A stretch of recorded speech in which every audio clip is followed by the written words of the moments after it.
The morning sun barely peeked through the gray clouds as Janelle Williams rushed through the crowded airport terminal, her worn backpack bouncing against her shoulder blades with each hurried step. Her flight to Chicago was boarding in 20 minutes, and she still had to get through security. This wasn't just any flight. This was her chance at a new life. Janelle checked her watch again, a simple timepiece with a cracked face that had been her father's before he passed. 6 years as a nursing assistant working at 3 different care facilities had barely kept her and her grandmother afloat. The bills piled higher each month: grandmother's medicine, the leaky roof, the past due notices. But this interview in Chicago promised something better.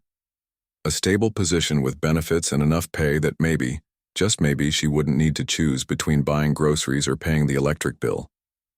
Just make it to gate B24, she whispered to herself, clutching her boarding pass tightly between fingers calloused from years of hard work. Just make it there on time. The security line moved at an agonizing pace. Janelle bounced on her toes, checking the large digital clock on the wall every few seconds. When she finally made it through, she grabbed her backpack and small suitcase and broke into a jog, weaving between travelers who seemed to have all the time in the world. Gate B24 was at the far end of the terminal. Janelle's lungs burned as she ran, the weight of everything riding on this one opportunity pressing down on her shoulders. The interview had been impossible to reschedule. "We have many qualified candidates," the clinic administrator had told her over the phone with a hint of dismissal in her voice. Janelle knew what that meant. They were doing her a favor by even considering someone with her background. As she rounded the corner toward the restrooms, something caught her eye. A figure slumped against the wall. Most travelers hurried past, eyes glued to phones or fixed, straight ahead. But Janelle's nursing instincts kicked in immediately. An elderly white man had collapsed near the entrance to the men's restroom, his face ashen gray, one hand clutching weakly at his chest. Janelle glanced at the time on her phone.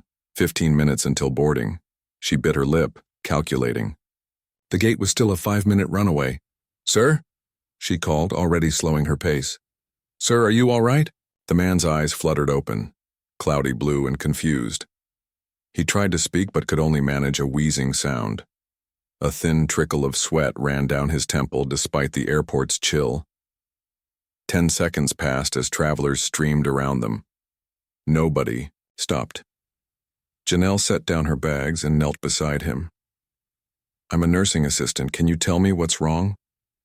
The man's lips moved, forming words with great effort. "Can't breathe. Medication. In bag."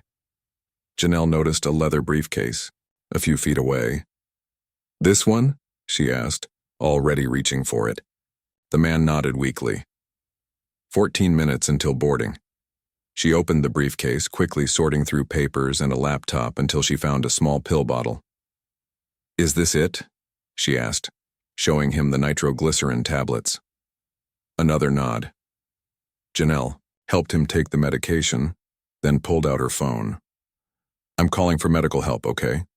Just try to stay calm and breathe slowly." As she dialed for airport assistance, she noticed the man's expensive watch and tailored suit, now rumpled from his collapse. He wasn't just any traveler. This was someone used to first-class treatment, probably important in some company. But none of that mattered now. He was simply a person who needed help. "Airport emergency services, what's your situation?" "I've got an elderly man near the restrooms by gate B18 who appears to be having cardiac distress.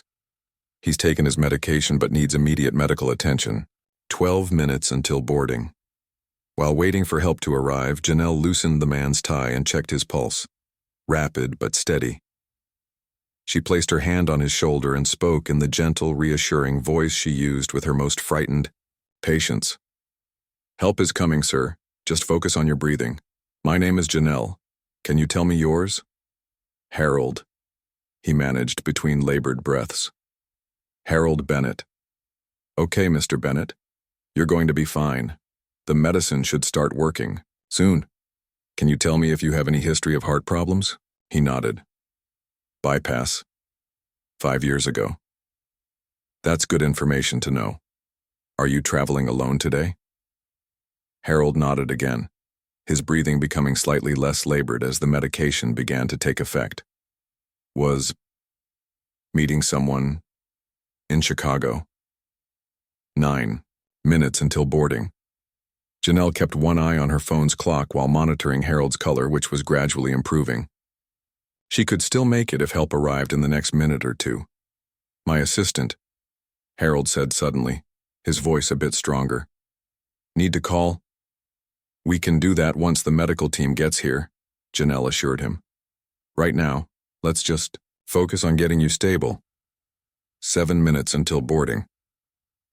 A small crowd had finally gathered, curious onlookers who hadn't offered help, but were interested now that someone else had taken charge. Janelle ignored them, keeping her attention on Harold. Is there any pain radiating down your arm or into your jaw? She asked, running through her mental checklist of cardiac symptoms. Not anymore, Harold answered. Just tired now. 5 minutes until boarding. Finally, 2 airport paramedics pushed through the small crowd with a wheelchair and medical kit. Janelle quickly briefed them on Harold's condition, the medication he'd taken, and his medical history as far as she knew it. You did good work here, one of the paramedics told her with an approving nod. Most people would have just walked on, by. Janelle smiled briefly, then checked her watch again. 3 minutes until boarding. I need to go, she said, gathering her bags quickly. I have a flight. Harold reached out suddenly and caught her wrist with surprising strength. His eyes, clearer now, fixed on hers with intensity. Thank you, he said simply. What's your name again? Janelle Williams. I hope you feel better soon, Mr. Bennett. And then she was running again, faster than before, her heart pounding as she dodged travelers and airport carts. Gate B-24 came into view just as she heard the final boarding announcement for her flight. Wait, she called out, waving her boarding pass as she approached. I'm here. The gate agent looked up with an expression Janelle had seen too many times before, that mixture of indifference and thinly veiled impatience. I'm sorry, ma'am. The boarding door is closed. FAA regulations. But I'm right here, Janelle insisted, catching her breath. The plane is still at the gate. The door is closed, the agent repeated, already looking past her to the next flight's preparations. You'll need to see customer service about rebooking. Janelle stood there, boarding pass, still extended as the reality sank in. She had missed her flight, the job interview, the chance at a better life. Is there another flight today? She asked, her voice smaller now. The agent tapped at her keyboard without looking up. Everything to Chicago is booked solid. There's one. Seat available tomorrow morning, but the fare difference would be $347. Janelle's stomach dropped. The entirety of her savings had gone into this trip. She didn't have another $347. She didn't even have another $47. Thank you, she said quietly, stepping away from the counter. Finding a seat at the empty gate across the hall, Janelle sat down, her bags, and tried to control the wave of disappointment threatening to overwhelm her. She would have to call the clinic and explain. Maybe they would understand. Maybe they would reschedule. But as she pulled out her phone, she already knew the truth. People like her didn't get second chances very often. The world didn't work that way.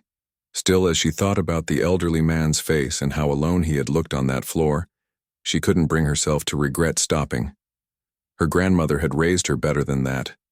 Some things are more important than interviews. She could almost hear her grandmother saying, some things are about who you are when nobody's watching. Janelle took a deep breath and dialed the Chicago clinic, preparing herself for disappointment but holding tight to her dignity. Whatever happened next, she had done the right thing. And sometimes that had to be enough.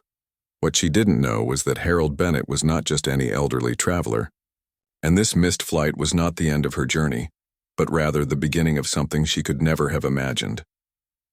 The paramedics had moved Harold Bennett to a small medical station tucked away in a quiet corner of the terminal.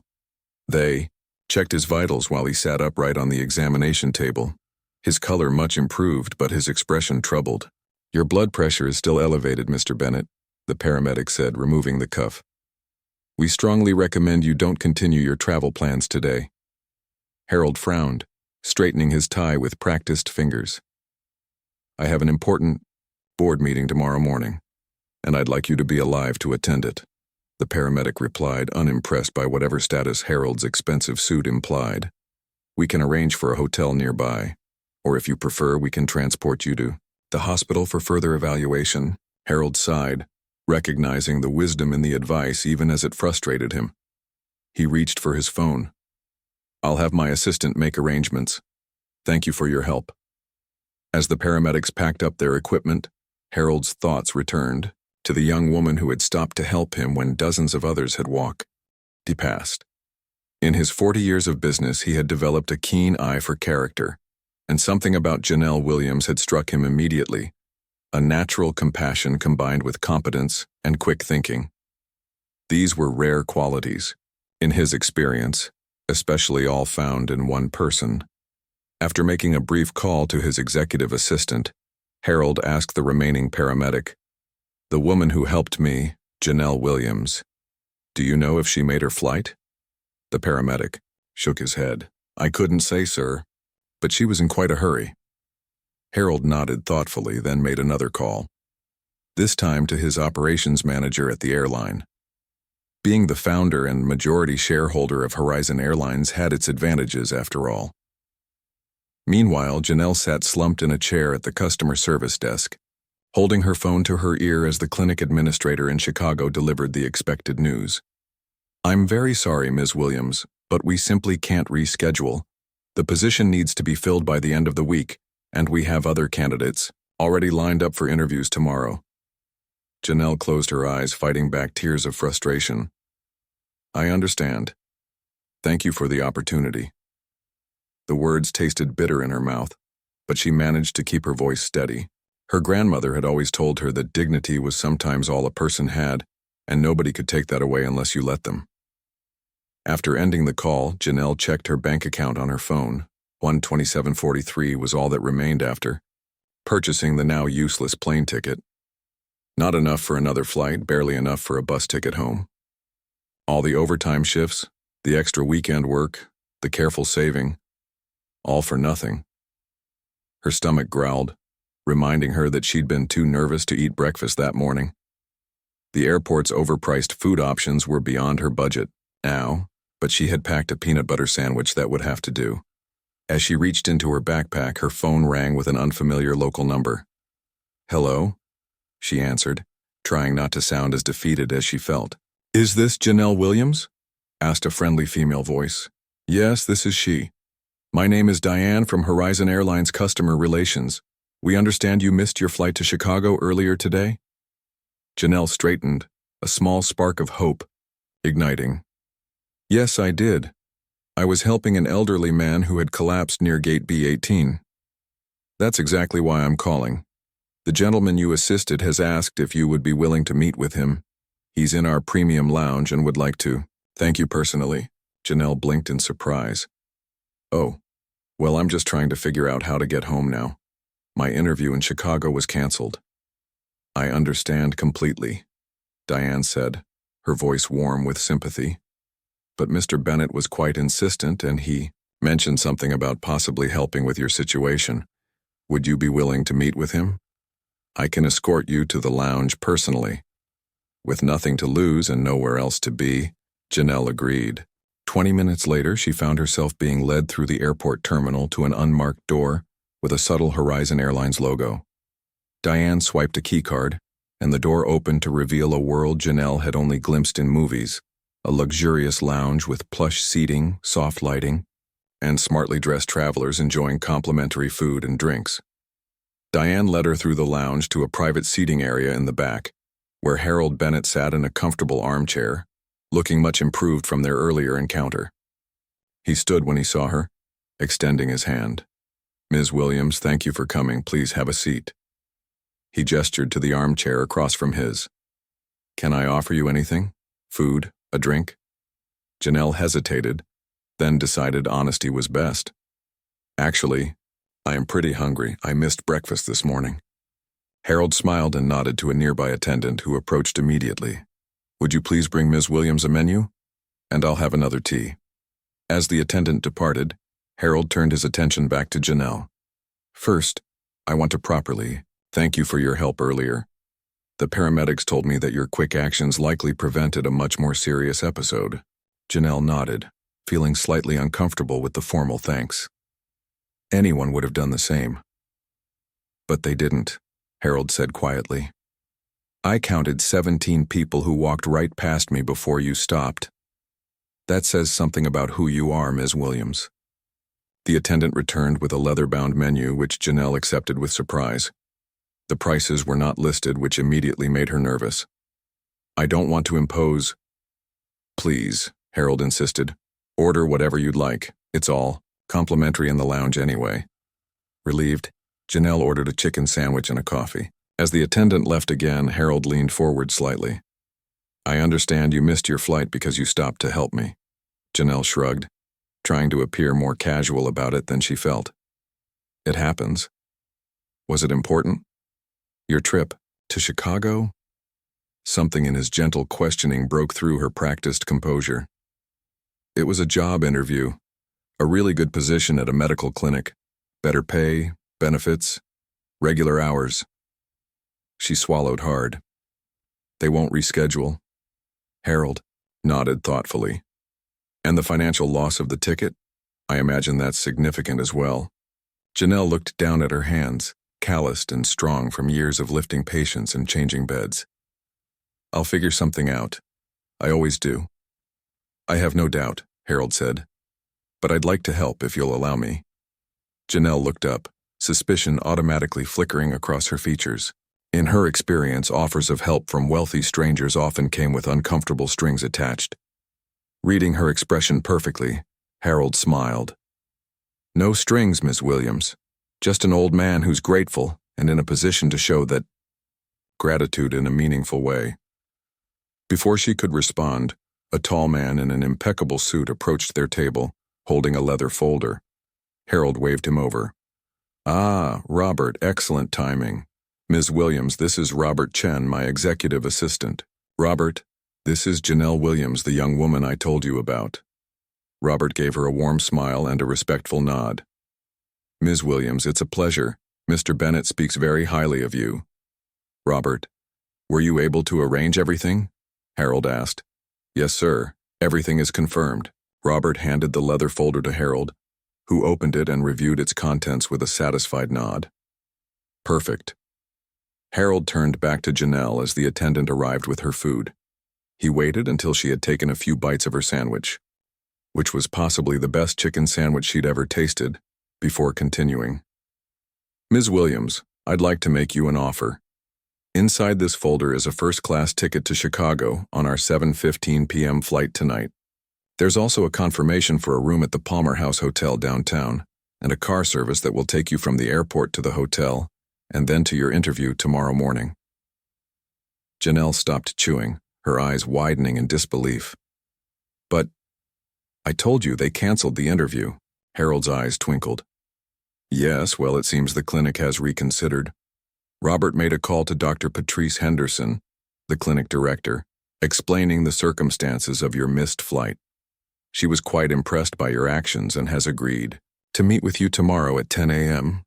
Janelle set down her sandwich, her appetite forgotten in the rush of emotions. I don't understand. How did you... Ms. Williams, Harold said gently. I haven't been entirely forthcoming about who I am. My name is Harold Bennett, and I founded Horizon Airlines 38 years ago.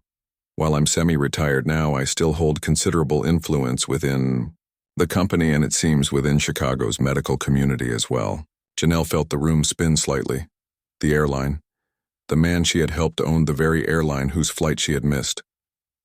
This is too much, she said, her voice barely above a whisper. I can't accept all this.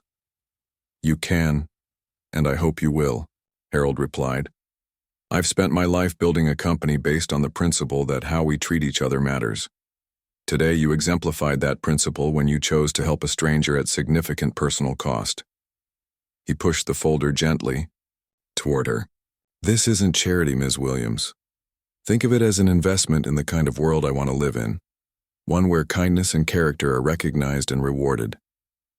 Janelle stared at the folder, her mind racing. This kind of thing didn't happen to people like her. Life had taught her that hard work often went unnoticed and unrewarded, that systems were designed to keep people in their places. And yet, here was this man offering her a second chance she desperately needed. "I don't know what to say," she admitted finally.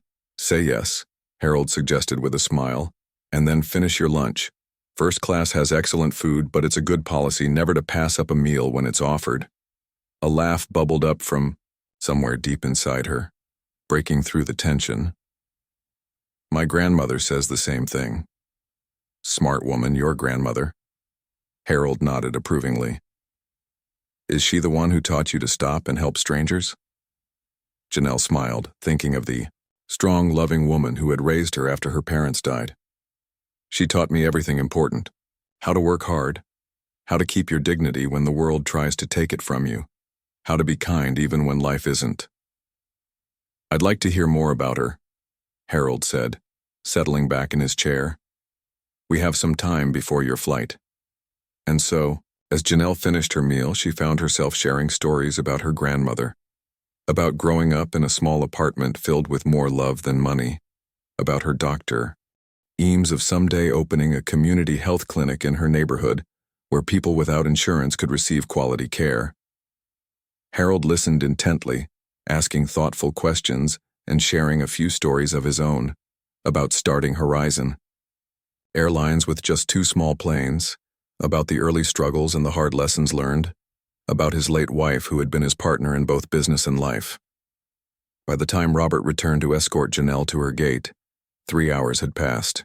In what felt like minutes, as they said goodbye, Harold took her hand in both of his. "Whatever happens in Chicago tomorrow, Ms. Williams, I want you to remember that you have exceptional qualities that are far too rare in this world.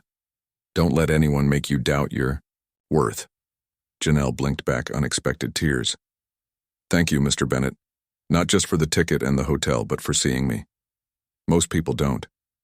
"Their loss," Harold said simply. "Safe travels, Janelle, and good luck tomorrow, though I suspect luck has very little to do with what lies ahead for you." As Janelle followed Robert through the terminal toward her gate, she felt something she hadn't experienced in a very long time, a lightness in her step, a sense that maybe, just maybe, the universe occasionally balanced its accounts after all. The first-class experience was unlike anything Janelle had ever known.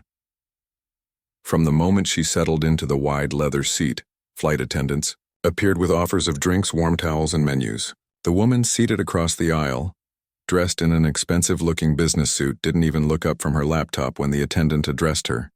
But Janelle couldn't help smiling and thanking each person who helped her, earning warm responses. In return, "First time in first class?"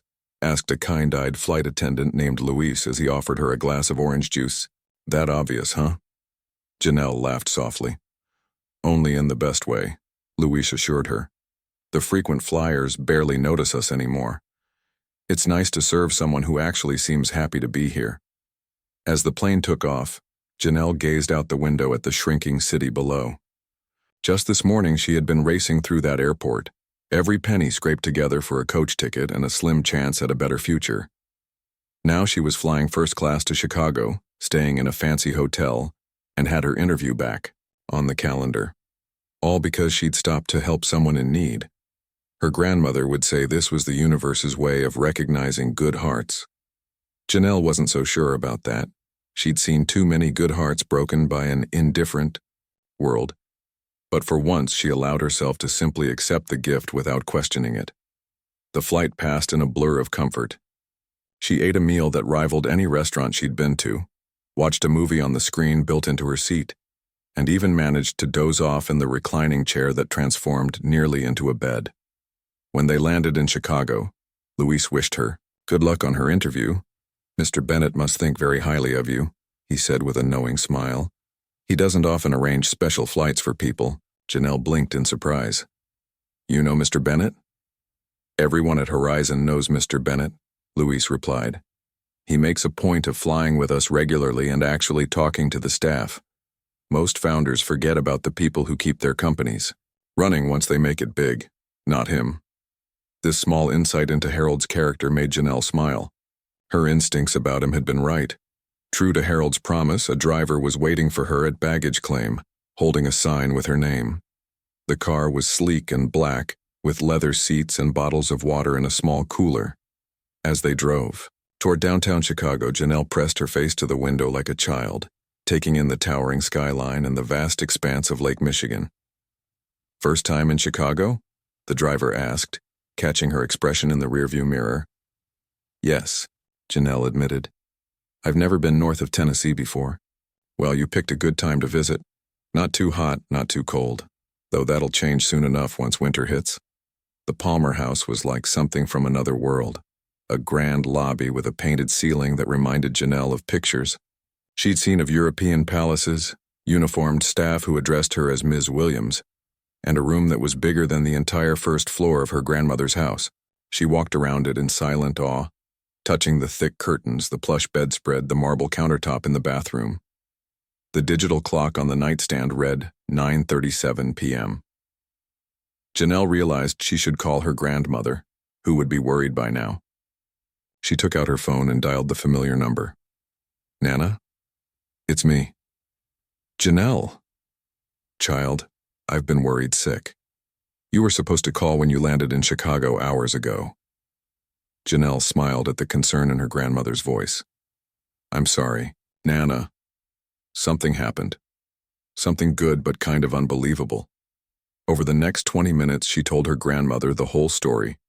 Helping Harold, missing her flight, the unexpected meeting in the airline lounge, and the extraordinary generosity that had followed. There was a long pause when she finished. "Nana, are you still there?" "I'm here, baby," her grandmother said, her voice thick with emotion. I always knew your good heart would be recognized someday. I just didn't expect it quite like this. I keep thinking I'll wake up and find out it was all a dream," Janelle admitted. "Well, dream or not, you make sure you ace that interview tomorrow. This Mr. Bennett saw something special in you, and now this clinic needs to see it too." "I will, Nana, I promise." "And Janelle, I'm proud of you. Not because of the fancy flight or the hotel, but because when it mattered, you showed who you really are. That's worth more than any job." After saying goodnight, Janelle prepared for bed, carefully laying out her one interview outfit, a simple navy blue skirt suit she'd found at a thrift store and tailored herself.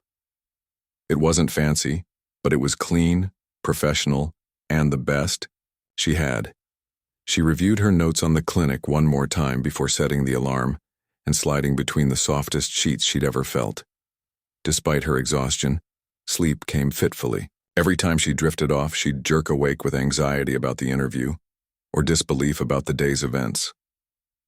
Around 2 a.m., she finally gave up and ran a bath in the enormous tub, soaking in the hot water until her tense muscles relaxed. "Whatever happens tomorrow," she told herself. "You've already had an adventure most people never get. Be grateful for that." Morning arrived with golden light streaming through the gap in the curtains. Janelle dressed carefully, applied her minimal makeup, and pinned her hair back neatly. The woman who looked back at her from the mirror appeared, confident and professional, though inside she still felt like the nursing assistant from a struggling neighborhood who didn't belong in this luxury hotel. The car was waiting for her at 9:15, exactly as promised. The clinic was located in a modern building near the lake, its glass front reflecting the water and sky. As the driver pulled up to the entrance, Janelle took a deep breath. "You've got this, miss," the driver said encouragingly. "And I'll be right here waiting when you're done." The clinic's reception area was bright and welcoming, with comfortable seating and art on the walls. Janelle approached the front desk, straightening her shoulders. "Good morning, I'm Janelle Williams. I have an appointment with Dr. Henderson at 10. The receptionist looked up with a warm smile. "Yes, Ms. Williams, Dr. Henderson is expecting you. Please have a seat, and she'll be with you shortly." Janelle had barely settled into a chair when a tall black woman in a white coat emerged from a hallway. "Ms. Williams, I'm Dr. Patrice Henderson. Thank you for coming in today." Dr. Henderson's handshake was firm, her gaze direct but kind. She led Janelle to a spacious office with views of the lake and gestured for her to sit in one of the chairs facing the desk. I understand you had quite an adventure getting here, Dr. Henderson said, sitting down across from her. Janelle nodded. It's been an unexpected journey, that's for sure. Well, I must say, when Harold Bennett calls personally to recommend someone, it gets my attention. He's been a major donor to our community outreach programs for years. Janelle's eyes widened, slightly. This connection hadn't occurred to her.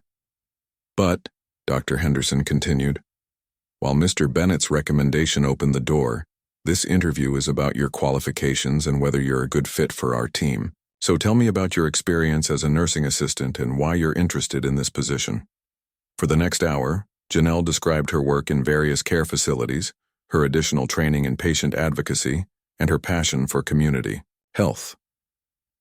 Dr. Henderson asked thoughtful questions that allowed Janelle to showcase not just her technical skills, but her approach to patient care. What would you say is the most important quality in someone working directly with patients? Dr. Henderson asked. Janelle considered the question carefully. Empathy with boundaries, she finally said. You have to genuinely care about people's pain and fears to connect with them, but you also need healthy boundaries so you can make clear decisions and not burn out. It's a balance I work on every day. Dr. Henderson nodded approvingly. That's an insightful answer. Many people just say, compassion without recognizing the complexity. As the interview continued, Janelle began to feel more at ease. Dr. Henderson wasn't just asking standard questions from a list. She seemed genuinely interested in understanding who Janelle was as a healthcare provider and as a person. One last question. Tyan, Dr. Henderson said, leaning forward slightly. Our clinic serves a diverse population, including many patients who face significant socioeconomic challenges. How does your background inform your approach to these patients? Janelle took a deep breath. This was where she usually hesitated in interviews, unsure how much of her personal story to share. But something about Dr. Henderson's direct gaze encouraged honesty. I am these patients, she said simply.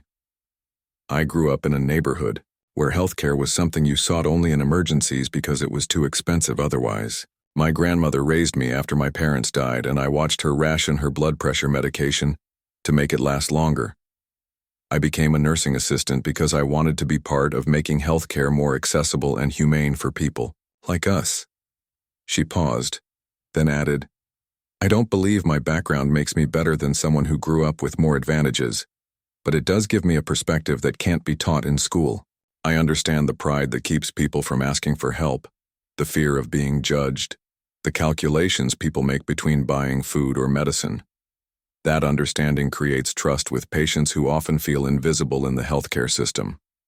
When she finished, Dr. Henderson was quiet for a moment, studying her with an expression Janelle couldn't quite read. Then she smiled. Ms. Williams, I think you might be exactly what this clinic needs. Let me show you around the facility, introduce you to some of the staff, and we can discuss the specifics of the position in more detail. For the next 2 hours, Janelle toured the clinic, met nurses and doctors, and administrative staff, and learned about their community programs.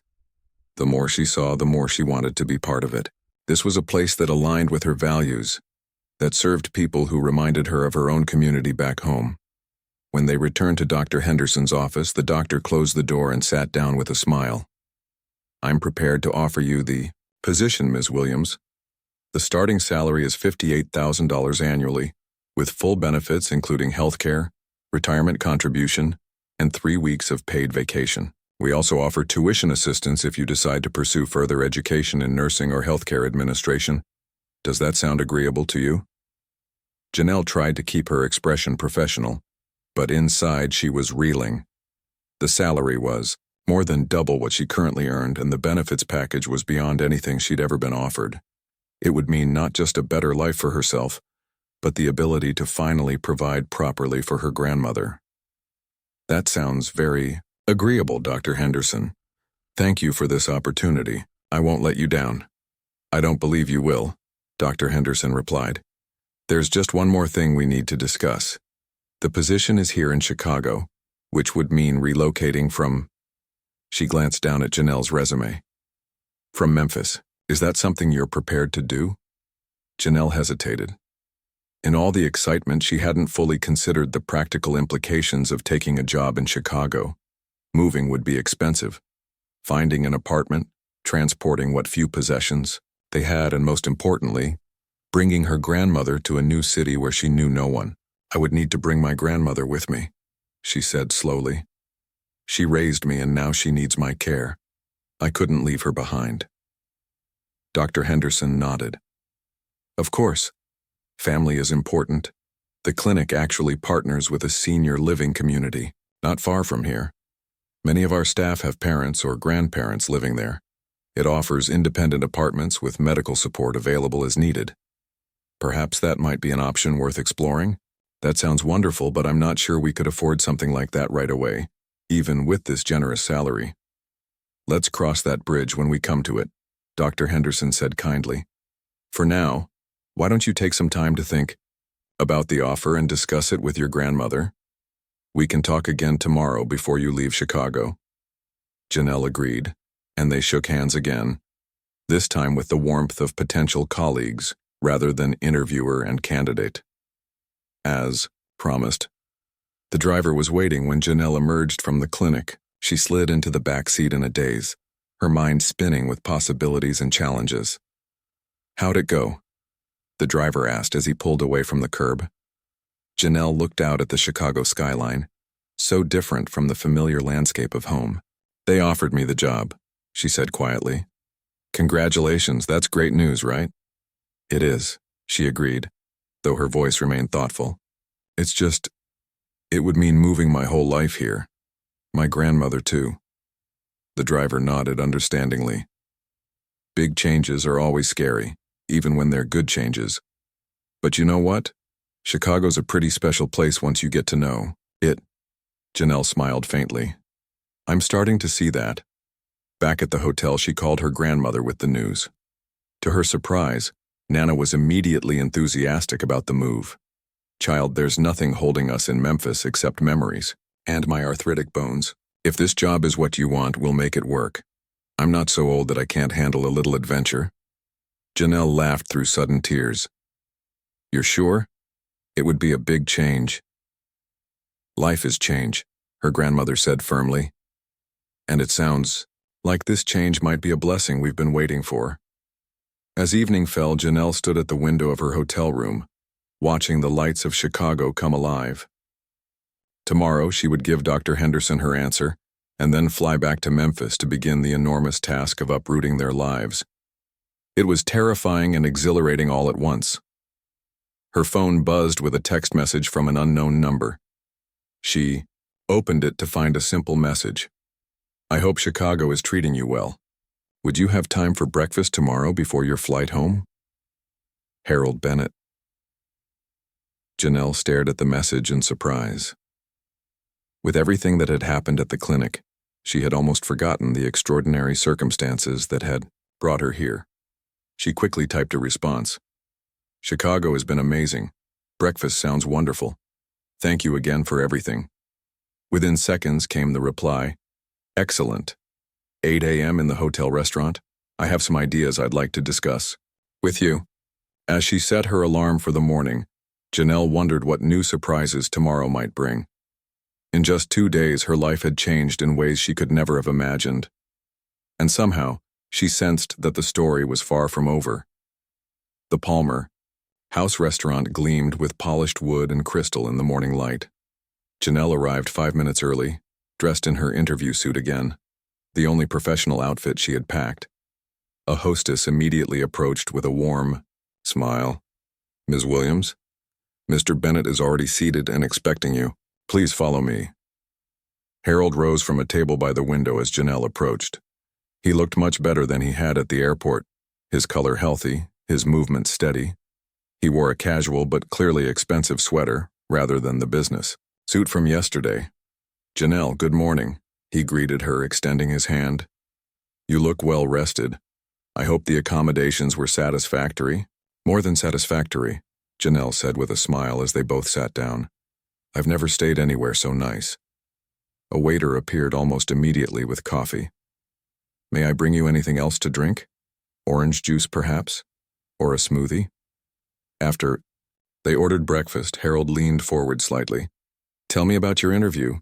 I received a brief call from Patrice, Dr. Henderson, yesterday afternoon, but I'd like to hear your perspective. Janelle took a sip of her coffee before answering. It went really well.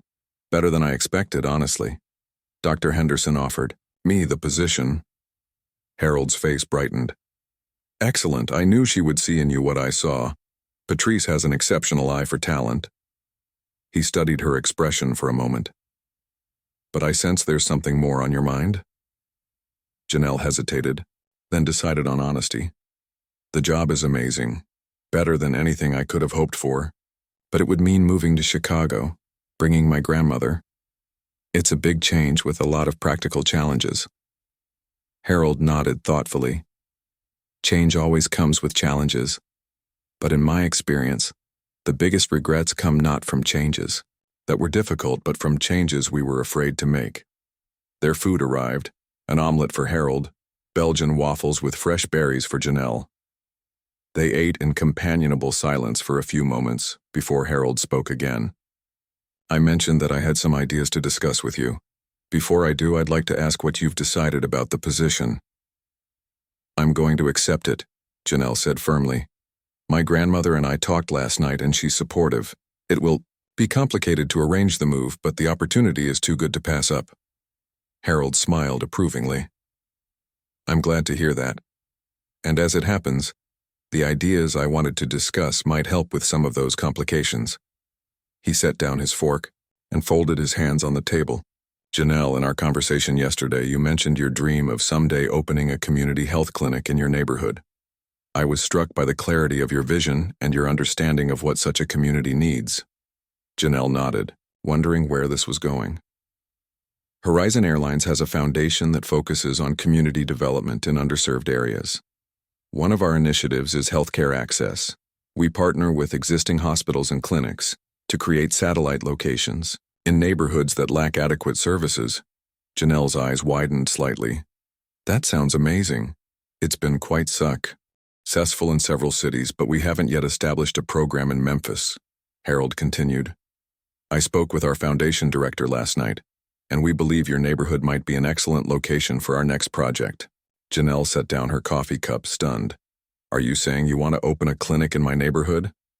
I'm saying the foundation wants to explore the possibility, and we'd be very interested in your insights as someone who knows the community intimately. Harold's eyes twinkled.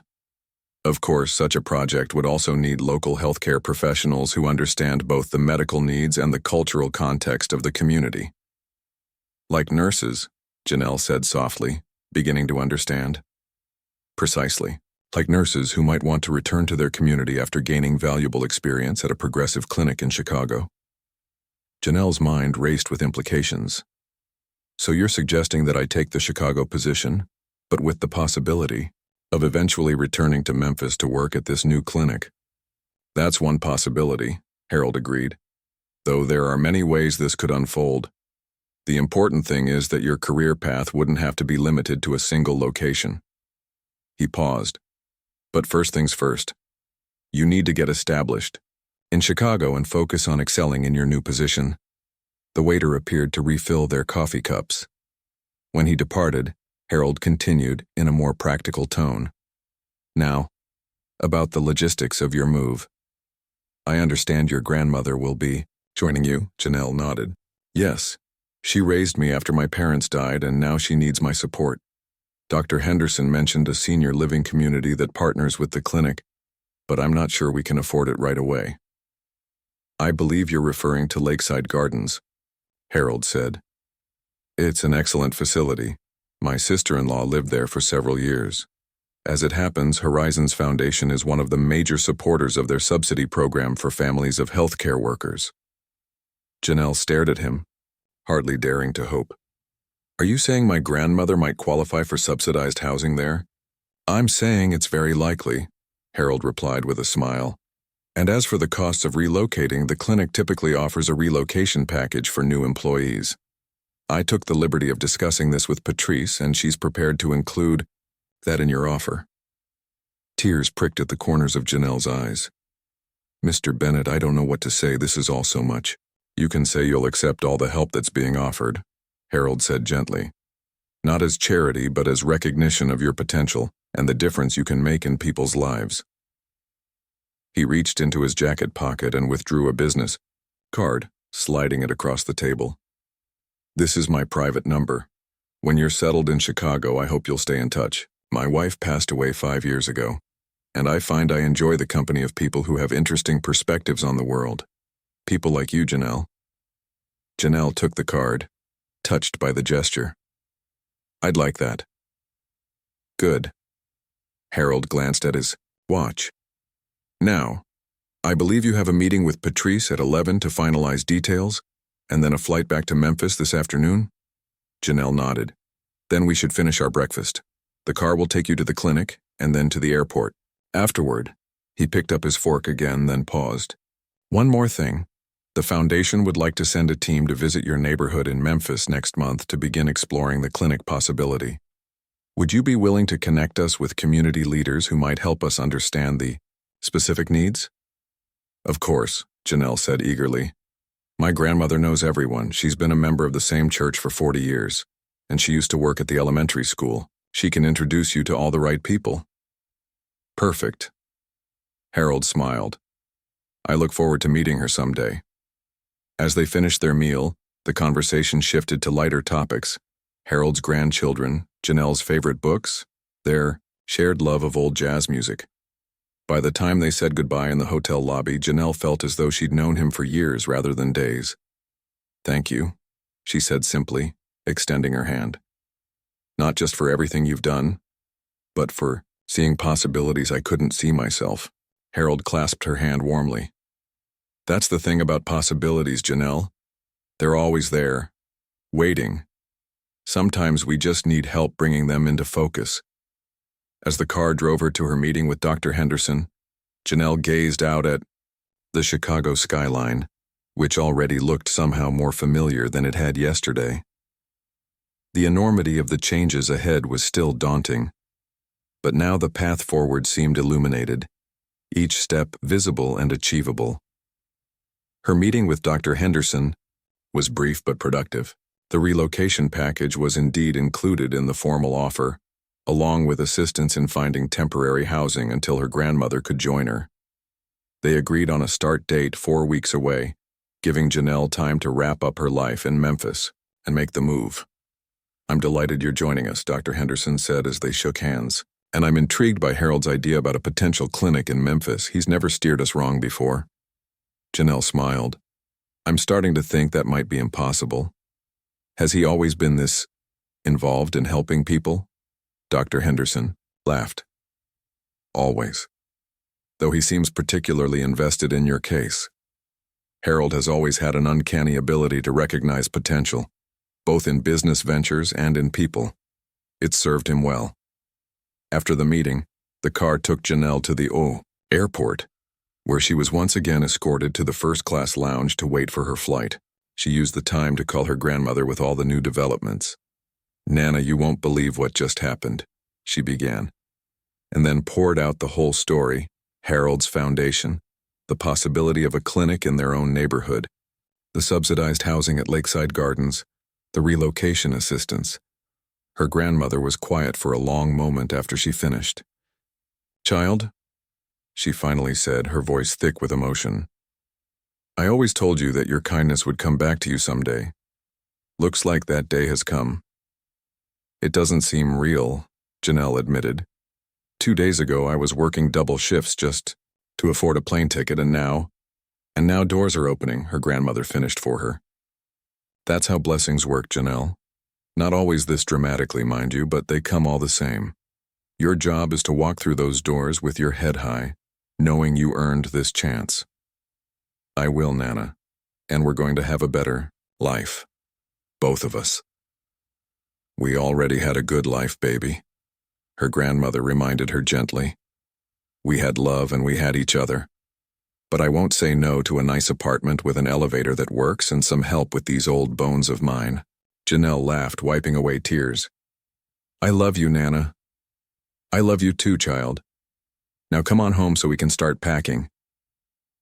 The flight back to Memphis was as luxurious as the trip to Chicago had been, but Janelle barely noticed the amenities this time, her mind too full of plans and possibilities.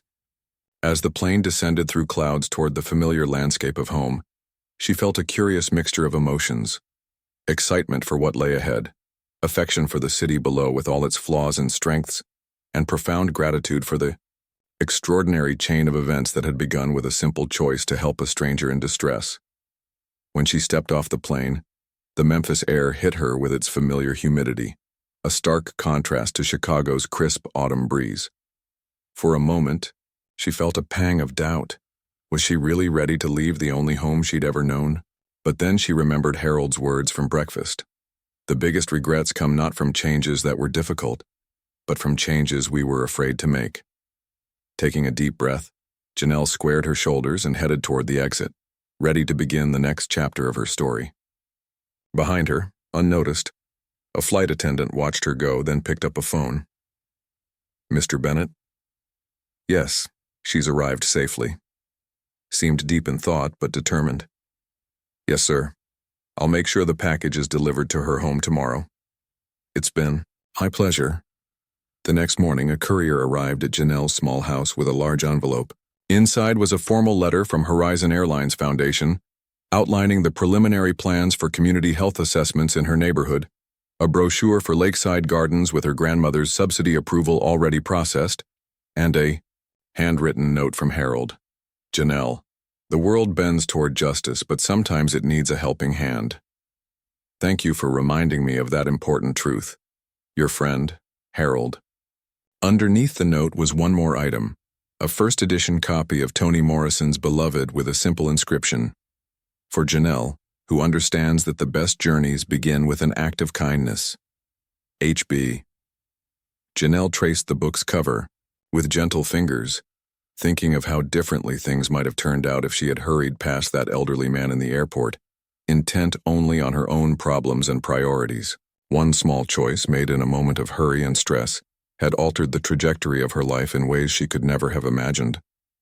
As she showed the package contents to her grandmother, who exclaimed over the beautiful facilities at Lakeside Gardens, Janelle felt a sense of peace settle over her. The road ahead would still hold challenges, moving cities always did, but for the first time in her adult life, she felt not just hopeful but confident that she was moving in the right direction, with the wind at her back instead of in her face. That evening, she sat on the small porch with her grandmother, watching the neighborhood children play in the fading light. Someday, perhaps not too far in the future, this street might have a clinic where those children could receive quality health care regardless of their family's financial situation. The thought filled her with quiet determination. "What are you thinking about with that serious face?" her grandmother asked, rocking gently in her old chair. Janelle smiled. "I'm thinking that sometimes life takes the strangest turns, and I'm thinking that I need to start making lists. There's so much to do before we move." Her grandmother reached over and patted her hand. "One day at a time, child. That's how all journeys happen. One step, then another, then another." "You're right as always," Janelle agreed. "And our first step is figuring out what to pack and what to leave behind." "Well, we're certainly taking my good china," her grandmother declared. "It may have chips, but it's served every important meal in this family for 40 years, and it's going to serve many more in Chicago." Janelle laughed, feeling lighter than she had in years. "The good china goes to Chicago," she agreed. "And so do we." As darkness fell, Janelle looked up at the stars appearing one by one in the Memphis sky, the same stars that would soon shine over her new life in Chicago. Whatever challenges lay ahead, she would face them with the strength she'd always had but perhaps never fully recognized, until an elderly stranger had seen it clearly, even in a moment of his own distress. One choice, one moment of kindness, one life transformed, and perhaps many more lives to be touched through the ripples spreading outward from that single decision made in an airport terminal on what had seemed like the worst day of her life, but had proven to be the beginning of something extraordinary. 6 months passed in what felt like the blink of an eye. The Chicago winter had tested Janelle with its biting winds and heavy snows. So different from Memphis's mild winters. But spring was finally emerging, painting the city with delicate green buds and early flowers. Janelle stood by the window, in her office at the clinic, watching patients come and go in the courtyard below. Her name was on the door now. Janelle Williams, RN Patient Care Coordinator. The promotion had come just 3 months after she started, when Dr. Henderson recognized her natural leadership abilities and talent for connecting with difficult patients. A knock at her door pulled her from her thoughts. "Come in," she called, turning from the window. Alicia, one of the clinic's receptionists, poked her head in. "Ms. Williams, your grandmother just arrived for her appointment, and there's a delivery for you at the front desk." Janelle smiled. "Thanks, Alicia. I'll be right out." She gathered a few files from her desk and headed to the reception area, where her grandmother sat chatting comfortably with another elderly woman. The change in her Nana over these 6 months had been remarkable. Living at Lakeside Gardens, with its social activities and excellent care, she seemed years younger. Her arthritis was better managed with regular physical therapy, and she'd made a close circle of friends who played cards every Tuesday and went to jazz concerts together once a month. "Nana," Janelle called warmly. "Ready for your checkup?" Her grandmother looked up with a bright smile. "Just telling Mrs. Chen here about that garden they're putting in at Lakeside. She should come see it when the weather's better." She rose smoothly, using her cane more for balance than support these days. "What's this I hear about a delivery for you?" Janelle turned to the reception desk where a courier was waiting with a large flat package wrapped in brown paper. "Delivery, for Janelle Williams," he announced, checking his tablet. "Needs a signature." Curious, Janelle signed for the package. It was light but substantial, about 2 feet square. The return address was simply HB Enterprises. "It's from Harold," she told her grandmother. "Let me just take this to my office, and then I'll walk you to Dr. Liu's exam room." "Go on and open it now," her grandmother encouraged. "I'm not in any hurry." Mrs. Chen was just getting to the good part about her grandson's wedding. Smiling at the 2 older women, Janelle carefully unwrapped the package on the reception counter. Inside was a framed black and white photograph of the Memphis skyline at sunset, beautifully matted and professionally framed. Attached to the back was an envelope. Janelle opened it to find a handwritten note on Horizon Airline stationery. "Dear Janelle, I thought your office might need a reminder of home, especially as you prepare for your trip next week. The Foundation Board has unanimously approved the Memphis Clinic project, and we look forward to your input during the planning meetings. On a personal note, my doctors tell me that thanks to your quick thinking 6 months ago, I've made a complete recovery. They seem quite impressed that you recognized the warning signs so quickly. I'm impressed but not surprised. It seems recognizing potential is something we have in common." Your friend Harold. Janelle handed the note to her grandmother, who read it with a growing smile. "That man," she said, shaking her head with affection. "Who would have thought that missing a flight would turn out to be the best thing that ever happened to you?" "Second best," Janelle corrected her. "Having you raise me was the best thing." Her grandmother waved this away, but her eyes shone with pleasure. "Go hang that beautiful picture in your office. I'll wait right here with Mrs. Chen." In her office, Janelle hung the photograph where she could see it from her desk, a reminder not just of where she'd come from, but of where part of her heart would always remain. The planned clinic in Memphis had become her passion project, occupying evenings and weekends as she consulted on community needs, potential services, and staffing requirements. Harold had kept his word about staying in touch. They met for lunch every few weeks, and he'd introduced her to healthcare professionals and community organizers across Chicago. Through him, she'd built a network that stretched far beyond what she could have imagined 6 months ago. Yet he never made her feel like a charity project or an obligation, just a friend whose company he genuinely enjoyed. After getting her grandmother settled with Dr. Liu, Janelle returned to her office to prepare for her afternoon meetings. Her schedule was full: a team meeting about a new diabetes management program, patient consultations, and final preparations for her trip to Memphis next week for the clinic planning sessions. As she reviewed her notes, her phone buzzed with a text from Harold. "Dinner this evening. I have news I'd like to share." The usual place at 7?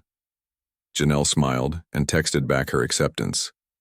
The usual place was a small Italian restaurant halfway between the clinic and lakeside gardens, with excellent food and a quiet atmosphere that allowed for conversation. The day passed in a productive blur.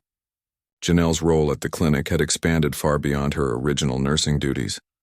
She now managed patient care coordination, helped design community outreach programs, and served as a bridge between the medical staff and the diverse patient population. Dr. Henderson had become both a mentor and friend, pushing Janelle to further her education with courses in healthcare administration that the clinic subsidized. At 6:45, Janelle arrived at the restaurant to find Harold already seated at their regular table by the window. He rose to greet her with a warm handshake and a smile that crinkled the corners of his eyes. "Janelle, you look tired but happy. The best combination for someone doing meaningful work." She laughed as she settled into her chair. "It's been a full day, but a good one. Thank you for the beautiful photograph. It's perfect for my office." "I'm glad you like it. A local Memphis photographer took it, part of a series on American cityscapes. Their server appeared with water and menus, though they barely glanced at them, both having settled on favorites after multiple visits. "So," Janelle said after they'd ordered, "you mentioned news?" Harold's eyes twinkled. "Several items, actually. First, the Foundation Board has not only approved the Memphis clinic, but has increased the initial funding by 30% after reviewing your detailed proposal on community needs." Janelle's eyes widened. "That's wonderful. The expanded pediatric services can be included from the beginning." "Exactly," Harold nodded approvingly. "Your passionate advocacy for prenatal and pediatric care made quite an impression. Which leads me to my second piece of news." He took a sip of water before continuing. "The board would like to offer you a position as Director of Community Outreach for the Memphis Clinic project." Janelle stared at him in surprise. "But that would mean moving back to Memphis." "Eventually, yes. Initially, it would involve traveling between Chicago and Memphis as the project develops. Once the clinic opens, you'd be based there full-time." Harold watched her carefully. "It's a significant step up in responsibility. You'd be helping shape the clinic from the ground up, implementing many of the ideas you've advocated for so eloquently." Janelle sat back in her chair, her mind racing. Return to Memphis? 6 months ago, she'd been desperate to leave. Now, the idea of going back, not as the struggling nursing assistant she'd been, but as a director helping create something important for her community, stirred unexpected emotions. "I don't know what to say," she admitted. "You don't need to decide tonight," Harold assured her. "The position won't be formalized until after next week's planning meetings. I simply wanted you to know it was coming so you could begin considering it." Their food arrived, Lynn. Gine with clams for Harold, eggplant parmesan for Janelle. They ate in comfortable silence for a few minutes before Harold spoke again. "There's one more piece of news, of a more personal nature." He set down his fork. "I've decided to retire, fully from Horizon's operations by the end of the year." Janelle looked up in surprise. "Really? But you love being involved with the airline." "I do," Harold agreed. "But I'll be 73 next month, and there comes a time to let the next generation take the controls. I'll remain on the Foundation Board, of course. That work is too important to step away from entirely." He smiled slightly. "Besides, I have other projects I'd like to devote more time to. My grandchildren for one, my garden for another. And there's a book about the early days of commercial aviation that I've been threatening to write for 20 years. "I think that's wonderful," Janelle said sincerely. "Though I hope retirement doesn't mean an end to our lunches." "Far from it," Harold assured her. "In fact, I'll have more time for lunches. And speaking of time..." He hesitated briefly. "Janelle, may I share something rather personal with you?" "Of course. When you found me at the airport 6 months ago, it wasn't the first warning sign I'd experienced. It was, however, the first, one I couldn't ignore." Harold's expression grew serious. "My doctors later told me I was likely headed for a major cardiac event within days, possibly hours. Janelle felt a chill despite the warm restaurant. I had no idea it was that serious. Neither did I, until the tests came back. The truth is, your stopping to help that day likely saved my life. He held up a hand as she began to respond. I know you were simply doing what any decent person with medical training would do. But the fact remains that most people didn't stop. You did. And that single act of compassion changed everything, for me, and as it turns out, for you as, well, he leaned forward slightly. It made me realize how easily our paths might never have crossed. How many meaningful connections we all miss through hurry or indifference. It's made me determined to pay more attention, to create more moments of genuine connection in whatever time I have left. Janelle was touched by his openness. I think that's a beautiful intention. Well, intentions are easy. Following through is the challenge. Harold smiled again. Which brings me to a question. If you do decide to take the position in Memphis, would your grandmother want to return as well? Or has she become too attached to Lakeside Gardens? Janelle considered this. I'm not sure. She's made such good friends there, and her health has improved so much with the care she receives. But Memphis is home. Her church is there. Her sister, so many memories. The reason I ask, Harold said, is that the foundation is in discussions with a senior living community in Memphis about establishing a partnership similar to the one we have with Lakeside Gardens.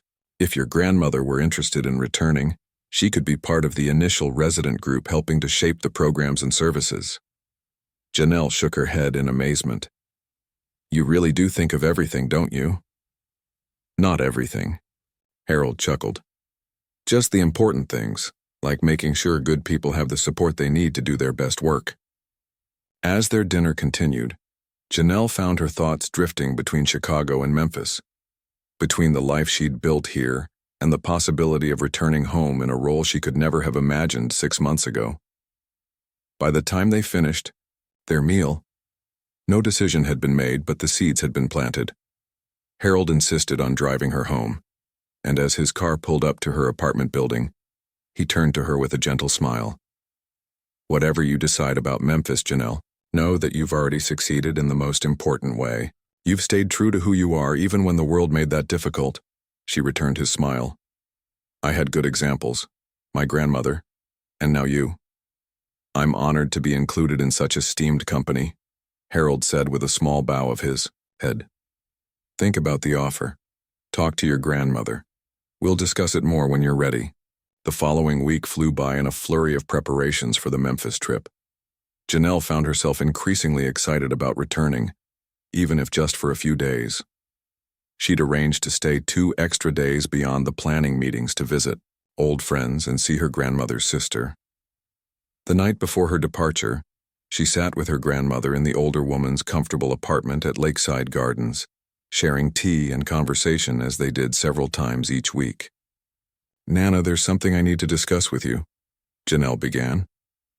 She explained Harold's offer, the director position at the new Memphis clinic, the possibility of her grandmother joining the senior living community there, the choice they now faced between remaining in Chicago or returning home. Her grandmother listened thoughtfully, her hands cradled around her teacup. When Janelle finished, she was quiet for a long moment. What do you want to do, child? She finally asked. Not what you think I want, or what you think you should do. What does your heart tell you? Janelle took a deep breath. I love the work I'm doing here. Dr. Henderson has been an amazing mentor and I've learned so much, but the idea of helping create something from the ground up, something that would serve our old neighborhood, that's powerful. Sounds like you've already made your decision, her grandmother observed with a small smile. But what about you? Janelle pressed. You've flourished here, Nana. Your health is better, you have friends, activities. And I can have those things in Memphis too, her grandmother pointed out. Especially if this new place is anything like Lakeside. Besides, she added with a twinkle in her eye, I miss proper barbecue. These Chicago folks try, bless their hearts, but they just don't get it right. Janelle laughed. So you wouldn't mind going back? Mind? Child, Memphis is in my bones. I've enjoyed this Chicago adventure, and I'm grateful for everything it's given us. But if you're asking if I'd be happy to go home? Her grandmother reached across the table to take Janelle's hand. I'd be just fine with that. More than fine. The next morning, as Janelle boarded her flight to Memphis, first class again, courtesy of Harold's standing arrangement with Horizon Airlines, she felt a sense of rightness settling over her. Nothing was decided yet, not officially. She would need to see the plans, meet with the foundation team, evaluate the opportunity properly. But in her heart, she already knew. The path that had seemed to lead away from Memphis had been circling back all along, bringing her home not as a retreat, but as a return with purpose. As the plane rose above Chicago's impressive skyline, Janelle thought about the extraordinary chain of events that had brought her to this moment. 6 months ago, running through an airport, focused only on making a flight that seemed her one chance at a better life, a split-second decision to stop and help an elderly man while others hurried past. That one small act of kindness had changed everything. Not because it had been rewarded, though it had, but because it had revealed a truth about who she was and what she valued. In helping Harold Bennett, she had ultimately helped herself find her true path. The flight attendant approached with a warm smile. "Ms. Williams, Mr. Bennett asked me to give you this when we were airborne." She handed Janelle a small envelope. Inside was a card with a simple message in Harold's distinctive handwriting. "As you return to where your journey began, remember that the most important journeys are not about destinations, but about who we become along the way. You helped an old man rediscover his purpose. Now go and fulfill yours. With gratitude and friendship, Harold." Janelle tucked the card carefully into her purse, smiling at how Harold always seemed to find the right words. As the plane soared toward Memphis, she gazed out the window at the vast landscape below, feeling not like someone leaving one life behind for another, but like someone weaving the threads of past and present into a future richer than she could have imagined. One moment of kindness in a busy airport. One decision to see another human being's need as more important than her own immediate concerns. From that single choice had flowed opportunities, friendships, growth, and now, a chance to return home as someone who could make a real difference. The ultimate lesson wasn't about missed flights or second chances, or even successful careers. It was simpler and more profound. That compassion, freely given without expectation of return, has a power all its own to transform not just the lives of others, but our own lives as well. As the plane began its descent toward Memphis, Janelle felt the circle completing. She wasn't the same woman who had left 6 months ago, desperate for escape.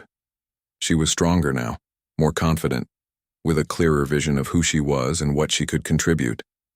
She was coming home, not to where. She